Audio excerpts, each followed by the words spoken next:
ఏం స్వామి, సత్రంలో అన్నదానం జరుగుతోంది, మీరు వస్తారా? కడుపు నిండా భోంచేసి వచ్చాను, మీరు వెళ్ళండి.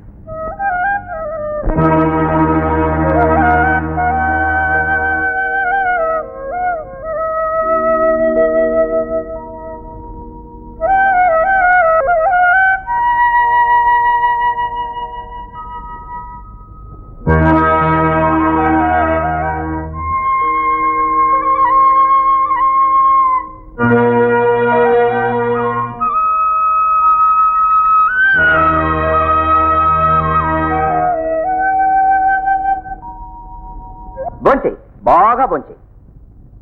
అయిన వాళ్ళని కాదని అన్నదానానికి వచ్చావుగా, నేనేమనుకోను, నువ్వు భోంచేయి. మన అయ్యగారింట్లో 365 రోజులు పండగే.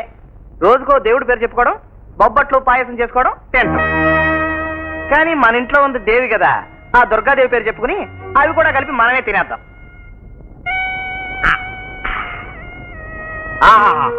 ఓహో దేవి, నీకు బెల్లం బొబ్బట్టు అంటే ఇష్టమా, పంచదార బొబ్బట్టు అంటే ఇష్టమా? ఆహా, పాయసం. దేవి, నీకు సేమియా పాయసం అంటే ఇష్టమా, సగ్గుబియ్యం పాయసం అంటే ఇష్టమా?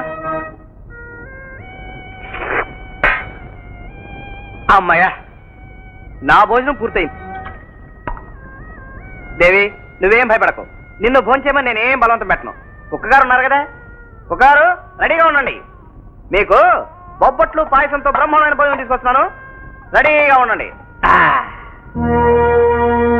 కుక్కగారు, కుక్కగారు, ఏమైందబ్బా?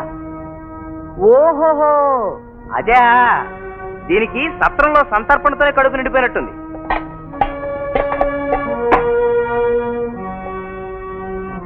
అమ్మయ్యా, ఓ పని అయిపోయింది. కడుపు బరువుగా ఉంది. భోజనం చేసినా కష్టమే, చేయకపోయినా కష్టమే. అబ్బా, దేవి, ఓ పని చేస్తావా? నువ్వు ఎక్కడ పడుకో, నేను అక్కడ పడుకుంటాను. నాకు మంచమే పడుకునే అలవాటు, నీకు తెలుసుగా.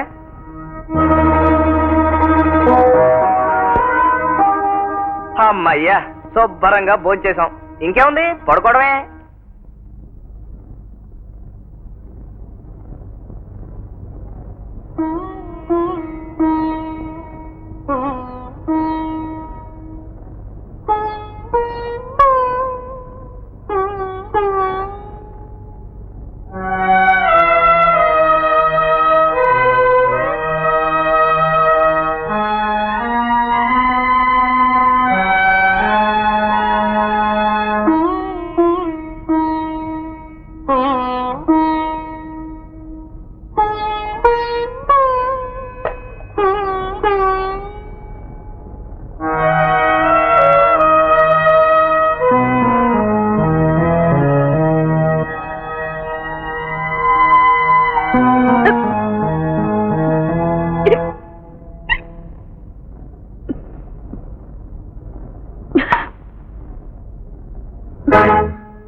నీ దురహంకారం నిన్నే స్థితికి దిగజార్చిందో చూసావా?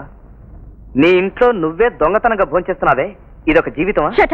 నోర్మై, లేనిపోని అహంకారం మనసులో పెంచుకుని అందరినీ అసహించుకుంటూ నువ్వేదో ఘనకార్యం సాధిస్తానన్నావే, ఏం సాధించావే? పెళ్లి చేసుకుని పగ సాధిస్తాను అన్నావే, ఏం చేయగలిగావే? నన్ను ఏమైంది నీ ఛాలెంజ్? ఆకలి ముందు ఏ ఛాలెంజ్లో ఆగవే. ఎవరినో ఏదో సాధిస్తానన్న ఆలోచన మానేసి ముందొక ఆడదానిగా బ్రతకడం నేర్చుకో. అహంకారానికి లోబడి దేవుడిచ్చిన సుఖాన్ని దూరం చేసుకో. సుఖమా? ఇది ఇది సుఖమా? నిన్ను నిన్ను ఏం చేయగలవే? నన్ను నువ్వెంత అరిచి గీ పెట్టినా నా వేలు కూడా కదపలేవు. నువ్వేం చేసినా నీ పరువే పోతుంది, కానీ నా పరువేం పోతే. ఆకాశంలో ఉండే సుఖాలను కిందకు తెస్తాన్న వాళ్ళని తెలియగలవాళ్ళనరే మూర్ఖులు అంటారు.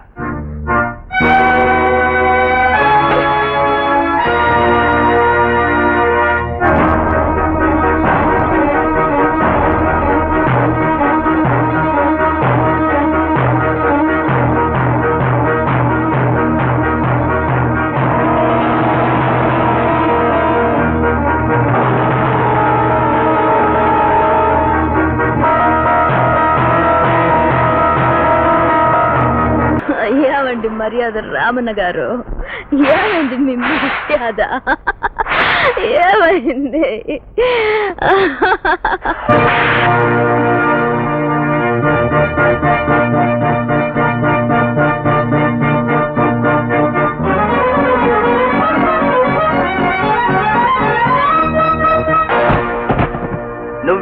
బరి తెగించి బజార్కి ఎక్కుతావు అనుకోలేదు.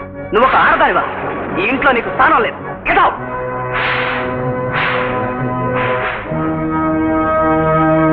ఇదేదో మూడు పిల్లలు కూడా ఉందిరా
దేవి దేవి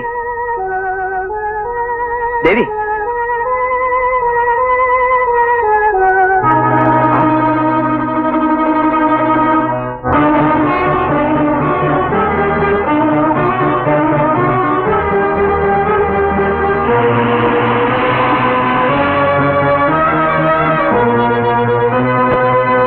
మండలాలకి మందేస్తే ఉన్న నాలికి ఊడిందని దాన్ని ఏదో దారిలోకి తీసుకొస్తానని ఆసుపత్రికి తీసుకొచ్చావేరా.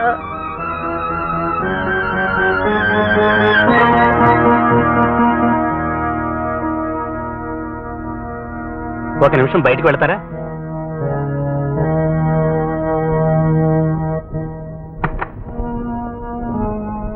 ఇంకా 4-5 రోజులు అబ్జర్వేషన్లో ఉంచాల్సి ఉంటుంది. కాసేపట్లో తెలివి వస్తుంది. నువ్వు వెళ్ళు బాబు, నేను ఇక్కడ ఉంటాను. కాదులేమ్మా, నేనుంటాను. మీరు వెళ్ళండి.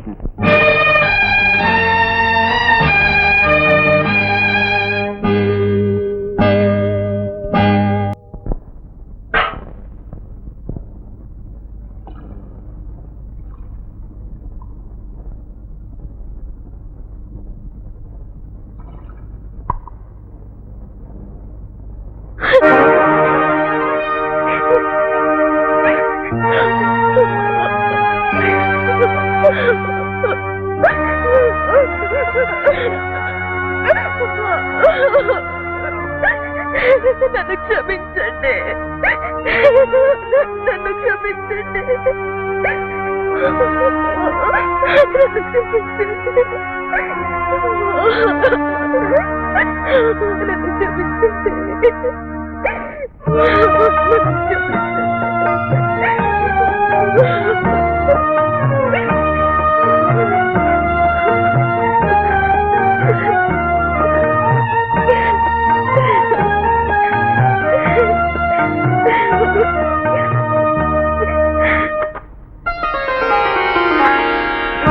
ఏమిటా నేను అనేది? నా కూతురు కష్టపడుతుందా? ఆడపిల్లలు ఎక్కువగా ఉన్నారని ఎవడో ఒకడ కట్టబడితే ఏమవుతుంది?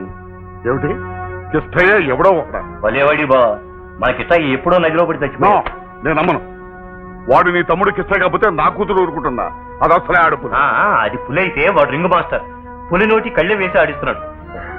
ఏమండి, టీవీ పరిస్థితి ఎలా ఉందంట? ఇప్పుడు మనం ఏం చేద్దాం? నేను ఇంకా పచ్చిగా ఉన్నానే. వెళదాం పద. ఆ వ్యర్థమైన పోలీసులకు అప్పగించి అమ్మాయిని ఇంటికి తీసుకొద్దాం. అవసరమైతే రేపు 2వ పెళ్లి కూడా చేద్దాం. అది బావా మగతనం వచ్చే. పద, ఈ వేళ తేలిపోవాలి. నువ్వు మగాడివో, నీ అల్లుడు మగాడో. పద పద.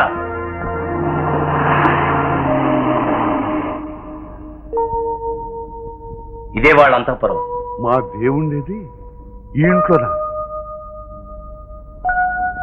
దేవి, అమ్మా దేవి. అమ్మా, నాన్న, అమ్మా, నాన్న, లోపలికి రండి. లోపలికి రావడానికి కదమ్మా ఇక్కడికి వచ్చింది. నిన్ను ఇంటికి తీసుకెళ్ళటానికి వచ్చాను. ఎవరింటికి నాన్న? నువ్వు పుట్టి పెరిగిన నీ ఇంటికి. పెళ్ళయ్యేంత వరకే అది నా ఇల్లు. ఇప్పుడు ఇదే నా ఇల్లు. లోపలికి రండి. దేవి, ఈ ఇంట్లో నువ్వు సుఖంగా ఉంటున్నావమ్మా? సుఖ సంతోషాలనేవి మనసుకు సంబంధించినవి. మీ ఆశీర్వాదంతో నేను ఇంట్లో నా భర్తతో కలిసి ఆనందంగా ఉంటున్నాను నాన్న. చూసావా బావా, నువ్వు నీ కూతుర్ని ఎలా పెంచింది, నా కొడుకు దాన్ని ఎలా మార్చింది.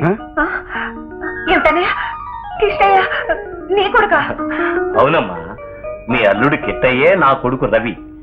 ఇప్పుడు దేవి నా కోడలు.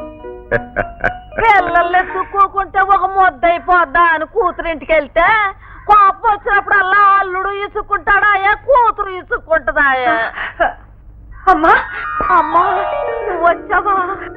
ఏమిటమ్మా ఇవాళ? అమ్మా ఈవిడ మీ అమ్మా? మరి నిన్ను పెళ్లి చేసుకోవడానికి నేను నాటకం ఆడినట్టే మా నాయనమ్మ కూడా నాటకం ఆడింది. అమ్మమ్మా నాయమ్మే నా తల్లి ఎన్నాడికి నన్ను అమ్మమ్మ అనిపించా? నాకు ఇంకోలా పిలవాలనుంది. ఏంటమ్మా? లంపటం. లంపటం అంటే నేను లేకపోతే ఏంటి? ఇగా తల్లుండగా పెళ్ళం వస్తే లంపటం అని నువ్వేగా అన్నావు. మరి చక్కగా పెళ్లి చేసుకున్న వాళ్ళ మధ్య నువ్వెందుకే లంపటలాగా?